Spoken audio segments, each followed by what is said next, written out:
అందరికీ నమస్కారం. సాధారణంగా మనకి నూతన సంవత్సరం అంటే జనవరి 1 అని గుర్తొస్తూ ఉంటుంది. అసలు నూతన సంవత్సరం ఏంటి అంటే ఉగాది. సో ఈ ఉగాది నుంచి రాశి ఫలాలలో మార్పులు చేర్పులు ఏ విధంగా ఉన్నాయి అన్నది నానాజీ పట్నాయక్ గారిని అడిగి తెలుసుకుందాం. నమస్కారం గురుజీ. శ్రీమాత్రే నమః. గురుజీ, ఈ క్రోధినామ సంవత్సరం నుంచి ధనస్సు రాశి వారి యొక్క జాతకంలో మంచి చెడులు అంటే వ్యయం కావచ్చు, ఖర్చు కావచ్చు, లేదా అవమానం కావచ్చు, లేదా పూజించే వాళ్ళు కావచ్చు, ఏ విధంగా ఉండబోతుంది గురుజీ? ఒకటేనమ్మా, ఇక్కడ ఆదాయము, వ్యయము, రాజ్య పూజ్యం, అవమానం కనుక చూసుకున్నట్లయితే ఈ ధనుసు వారికి కనుక చూసుకుంటే మనకి ఇక్కడ 11-5గా ఉంది. అంటే సంపాదన 11 లక్షలు వస్తాయి, ఖర్చుకు 5 లక్షలు ఉంది. కాబట్టి బ్యాలెన్స్డ్గానే ఉంది, నో నీడ్ టు వరీ. అదేవిధంగా రాజ్యపూజ్య అవమానం కూడా 7-3గా ఉంది. అంటే మెచ్చుకునే వాళ్ళ సంఖ్య 7 ఉంటే అవమానించే వాళ్ళ సంఖ్య 3. కాబట్టి నో నీడ్ టు వరీ. ఇక ఇక్కడ మనం ఏమి రెమెడీస్ కానీ ఏమీ అక్కర్లేదు. మరి గ్రహస్థితి ఎలా ఉంది, మిగతా అంశాలు ఎలా ఉంటాయి అని చెప్పి చూసుకున్నట్లయితే వీళ్ళకి మే వరకు వీళ్ళ యొక్క జీవితంలో గుర్తింపు కానీ ఇవన్నీ చక్కగా పెరుగుతాయి. మరి మే తర్వాత ఏమిటండి అంటే రాశ్యాధిపతి 6లోకి వెళ్తున్నాడు. 6లోకి వెళ్ళేటప్పుడు సర్వసాధారణంగా ఏంటంటే ఇక్కడ ఏమి ఇస్తాడు ఇక్కడ అంటే కాంపిటీషన్ రిలేటెడ్ సంబంధించిన విషయాల్లో సక్సెస్ ఇస్తాడు 6లో ఉన్నప్పుడు. కాకపోతే ప్రేమ మన వివాహ ప్రయత్నాలు, వివాహ సంబంధించిన విషయాల్లోని మాత్రం కొంత స్ట్రెస్ ఉంటుంది. అలాగే వీరికి ఏంటంటే ఏదైనా రియల్ ఎస్టేట్ కావచ్చు, ఆన్లైన్లో చేసే బిజినెస్లు కావచ్చు, విదేశాలకు వెళ్ళి అక్కడ ఉన్న కంపెనీస్ ఏదైనా డీల్స్ పెట్టుకోవడం వల్ల కావచ్చు, వీటి వల్ల ధనయోగం ఉంది చెప్పాలంటే. అవును, ఉంది.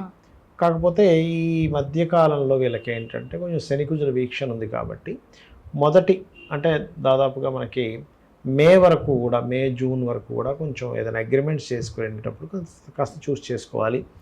బయట దేశాల్లో ఉండే PR, permanent residence, green card సంబంధించినటువంటి ఉండాలనుకునేటువంటి వారికి పర్టికులర్గా ఏంటంటే వారికి ఈ రాహు యొక్క అనుగ్రహం బాగుంది కాబట్టి అక్కడ సెటిల్ అవుదాం అనుకునేటువంటి వారికి చాలా చాలా బాగుంటుంది చెప్పాలంటే, అందులో ఎటువంటి డౌట్ లేదు. ఓకే. అండ్ అలాగే సంతానం కోసం ప్రయత్నం చేసేటువంటి వారు మే లోపల సంతానం కనుక ప్రయత్నం చేసినట్లయితే అన్ని విధాలా బాగుంటుంది. అండ్ అలాగే మరొక విషయం ఏంటంటే ఇక్కడ ఈ వివాహ ప్రయత్నాలు చేసేటువంటి వారికి కొంచెం ఇందాక నేను మొదట్లోనే అన్నాను ఆలస్యము, కొంచెం స్ట్రెస్ ఉందని. అయితే దీని నుంచి ఎట్లా తప్పించుకోవాలి అంటే దీని నుంచి ప్రభావం ఎలాగా అంటే ఉలవలు దానంగా ఇవ్వడము, గణపతి ఆలయం ఏదైనా ఉన్నట్లయితే గణపతి ఆలయాలకు వెళ్ళడము, అదేవిధంగా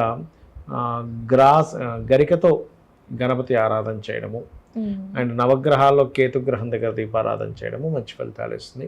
కాకపోతే వీళ్ళకి ఏంటంటే ధనస్సు వారికి దశమ స్థానంలో కేతు సంచారం జరుగుతుంది. మేజర్ ప్లానెట్స్ తీసుకుంటే రాహు, కేతువు, శని, గురువు మెయిన్గా తీసుకుంటాం. కాబట్టి దశమంలో కేతు ఉన్నందుకు ఉద్యోగ సంబంధించిన విషయంలో తొందరపాటుగా వీళ్ళు మారడం కానీ, అవతల వాళ్ళు ఏదో గాసిప్ విని నిజం అనుకొని దాన్ని మార్చుకోవడం కానీ ఇటువంటివి చూపిస్తున్నాయి. కాబట్టి ఏంటి, ఈ కేతువుకి సంబంధించినటువంటి రెమెడీ అంటే కాస్త గణపతి ఆరాధన వీళ్ళకి ఉద్యోగ సంబంధించినటువంటి విషయంలో కూడా చాలా బాగుంటుందని చెప్పుకోవచ్చు.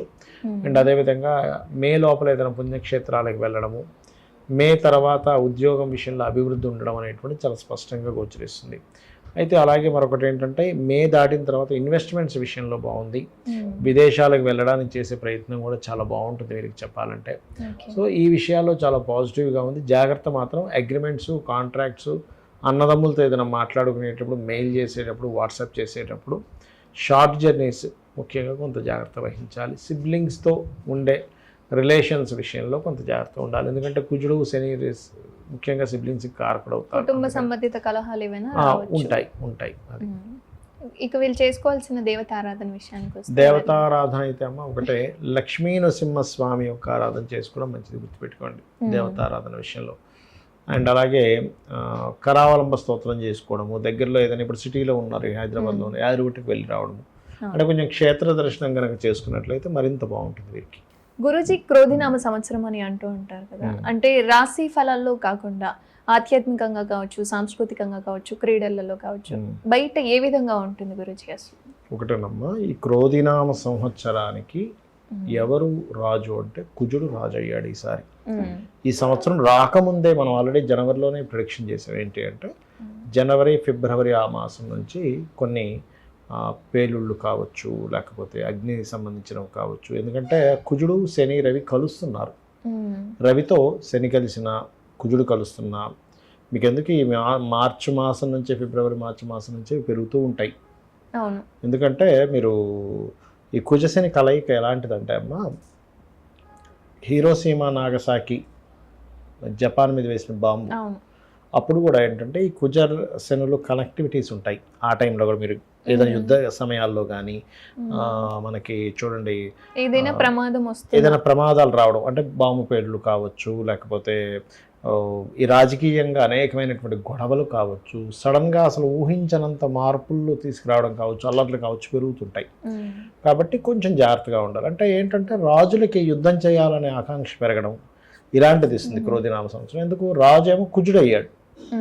అయితే మరి ఇది రాకముందే ఎందుకు వస్తుంది ఇదంతా అంటే, మనం జనవరిలో ఎందుకు చెప్పాము అంటే ఆ గ్రహాల యొక్క కలయికలు అలా ఉన్నాయి.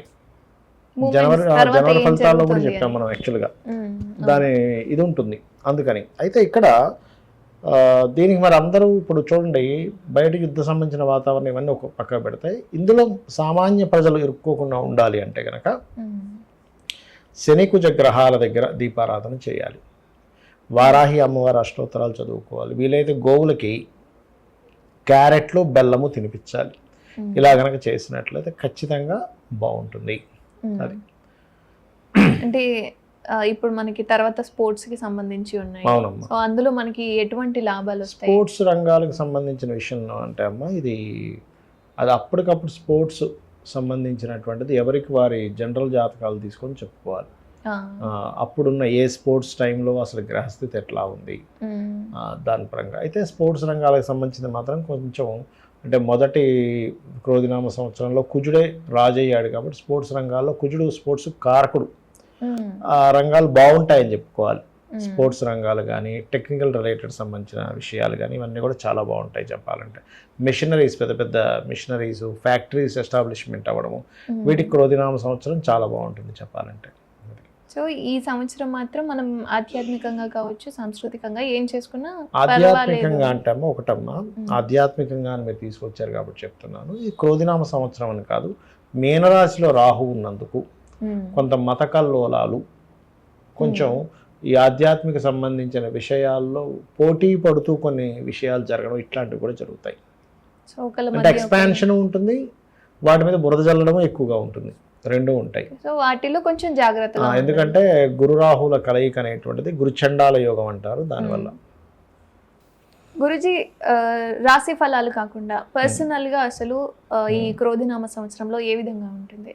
పర్సనల్గా అంటే అమ్మా, ఇందాక నేను మీకు ఒక్కొక్క రాశి గురించి చెప్పాను కదా, అలా కాకుండా పర్సనల్ చార్ట్ అని ఉంటుంది. అంటే మీరు జన్మించినప్పుడు ఉన్నటువంటి సమయాన్ని, తేదీని, నెలని, సంవత్సరాన్ని, ప్రదేశాన్ని తీసుకొని మీరు ఏ లగ్నంలో జన్మించారు, మీరు పుట్టిన లగ్నాన్ని బట్టి మీ యొక్క ఎదుగుదల ఎలా ఉంది అంటే ఇది పర్సనల్ కంప్లీట్గా. ఇప్పుడు మేషరాశి వారందరికీ జనరల్గా జరిగే కొన్ని ఉంటాయి.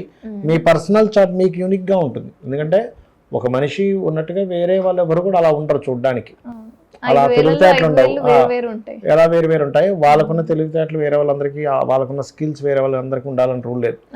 వేరే వాళ్ళకి వేరే స్కిల్ ఎక్కువగా ఉండొచ్చు, వీరికి వేరుగా ఉండొచ్చు కదా. అలా ఏంటంటే ఈ పర్సనల్ చార్ట్లో రీడింగ్ ఈజ్ డిఫరెంట్గా ఉంటుంది. అంటే మీ స్పెసిఫిక్గా మేషరాశి వారందరూ, మీది మేషరాశి, వేరే వాళ్ళది మేషరాశి, కానీ అందరికీ ఒకే రకమైనటువంటి ఆదాయం ఉండదు కదా.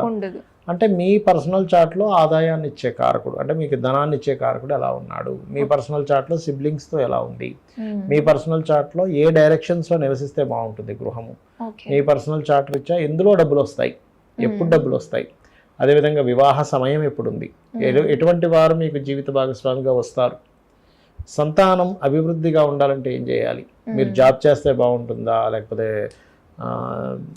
బిజినెస్ చేస్తే, వ్యాపారం చేస్తే బాగుంటుందా, లేకపోతే ఇక్కడ ఉద్యోగం చేస్తే బాగుంటుందా, విదేశాలకు వెళ్తే బాగుంటుందా, అలాగే ఇన్వెస్ట్మెంట్స్ ఎప్పుడు చేయాలి, లేకపోతే అప్ అండ్ డౌన్స్ వస్తాయి చాలా మందికి, సడన్ రైజ్ వస్తుంది, సడన్ డౌన్ వస్తుంది.